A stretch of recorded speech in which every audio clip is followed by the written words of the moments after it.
Welcome to the Injection Connection, in-depth discussions with thought leaders and professionals in the polyurethane infrastructure repair industry.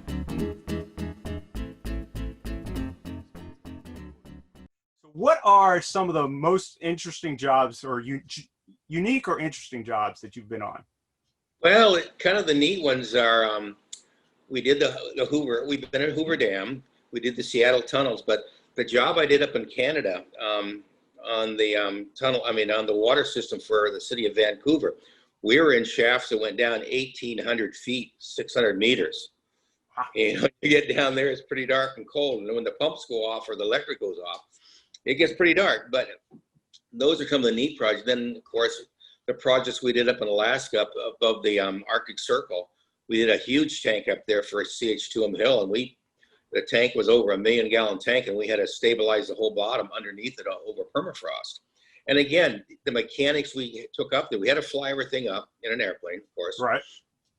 and then unload it. And the mechanics up there, the kids at work, they were just smart as could be. They knew how that structure was going to work.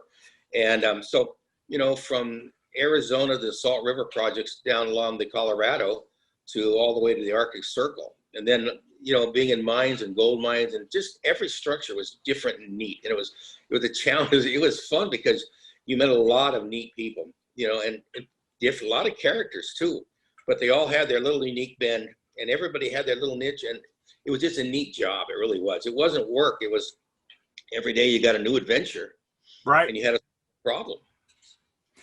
And you know, a lot of times when you talk to people in the grouting industry, and maybe I'm biased because that's where I've been, you know, for the last 15, 16 years, but they're passionate about it. They find it interesting. It's not just the standard, you know, I'm just going to apply you know 2 mil coat of this and we move on to the next tank or something.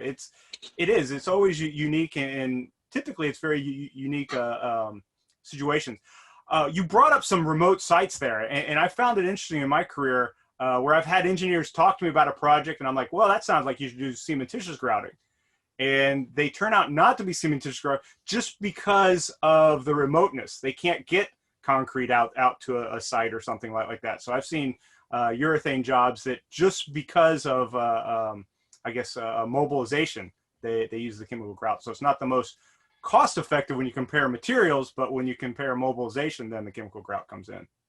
Well, like one time we were out on the, we had to go out the Aleutians, and we put, I think, about 15, 20 pails of grout in the airplane, and then we put in another 15 pails of fuel.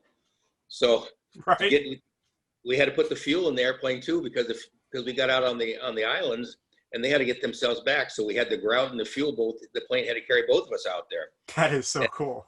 when we got out there, the guys pull out the 15 pails of fuel and start fueling the airplane up so they can get back and leave us with our grout there on the Aleutians. It was just neat stuff like that, and the people you meet out there. Right. Yeah, very much so. That's awesome. And all the equipment we put in big trunks and carried all our equipment. What we didn't take with us, we weren't going to find at the local hardware store because there weren't none for 1,000 miles.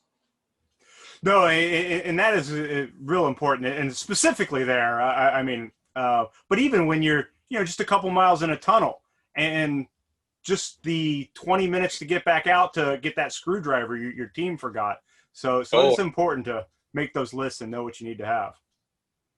Yeah, we were doing a mine up in Alaska, and the grout started getting away from us. And luckily, we were down 2 miles in the mine, but luckily we had enough catalyst and cleaning agent that we could save the grout and the pump, because otherwise we would never had time to take it out to the entrance and fix it up, and we'd lost the pump, and we're, you know, 100 miles, 200 miles from the closest civilization. So we'd have been toasted up there. Right. But again, those are things you just kind of learn after the years of doing this stuff.